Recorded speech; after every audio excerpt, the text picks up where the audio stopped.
నమస్తే, welcome to four sides TV. Siddipet నియోజకవర్గంలో కురిసిన వడగండ్ల వానకు పంటలు దెబ్బతిన్నాయని బీఆర్ఎస్ రాష్ట్ర నాయకులు రాధాకృష్ణ శర్మ తెలిపారు. ప్రభుత్వం వెంటనే వడగండ్ల వానకు నష్టపోయిన రైతులను ఆదుకోవాలని శర్మ కోరారు. అగ్రికల్చర్, హార్టికల్చర్ అధికారులు పంట నష్టాలను అంచనా వేస్తున్నారని, నివేదికలను కలెక్టర్ పంపిస్తామని చిన్నకూడూరు ఎంఆర్ఓ జయలక్ష్మి తెలిపారు. సిద్దిపేట జిల్లా చిన్నకూడూరు మండలంలో గత రాత్రి కురిసిన వడగండ్ల వానకు వరి, కాకర తోట, మామిడి తోటలు దెబ్బతిన్నాయని హార్టికల్చర్ అధికారి భాస్కర్ తెలిపారు.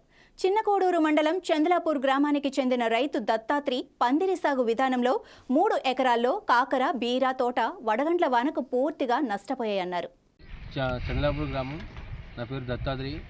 మాది 2 ఎకరాలు కాకర, 1 ఎకరం బీరా ఉంది. నిన్న సాయంత్రం కురిసిన అకాల వర్షాలకు, వడగండ్ల వానకి మాది స్ట్రైకింగ్ అంటే మల్సింగ్ ద్వారా, పందిరి విధానం ద్వారా మేము కాకర, బీరా, పందిరి సాగు చేస్తాం. నిన్న సాయంత్రం కురిసిన వర్షాలకు పూర్తి స్థాయిలో నీలమట్టం జరిగింది. 1 ఎకరానికి దాదాపుగా 1,50,000 ఖర్చు అవుతుంది. దాని ఈల్డ్ వచ్చేసి ఒక 3-4 లక్షల దాకా రావడానికి అవకాశం ఉంటుంది. ఇట్లాంటి పందిరి సాగు విధానం ద్వారా చాలా కష్టమైన పని అయినా కూడా 3-4 పంటలకు వస్తుందని చెప్పి ఎంత కష్టమైనా ఎంత ఖర్చైనా భరించి చేసినాం. ఇది అకాల వర్షాలు మమ్మల్ని చాలా ఇబ్బంది పెట్టి మొత్తం పూర్తి స్థాయిలో నాశనం చేసింది. కాబట్టి ఈ పరిణామాన్ని దృష్టిలో పెట్టుకొని గవర్నమెంట్ మాకు ఏదైనా సహాయం చేయాలని కోరుతా ఉన్నాం. నిన్న అకాలంగా కురిసిన వర్షం వల్ల జరిగిన నష్టానికి ఇవాళ అధికారులందరూ కూడా ఫీల్డ్ లెవెల్లో తిరిగి మన హార్టికల్చర్కి సంబంధించిన అధికారులు కానీ, అగ్రికల్చర్కి సంబంధించిన అధికారులు కానీ ఫీల్డ్లో మొత్తం తిరిగి నివేదికలు తయారు చేస్తున్నారు.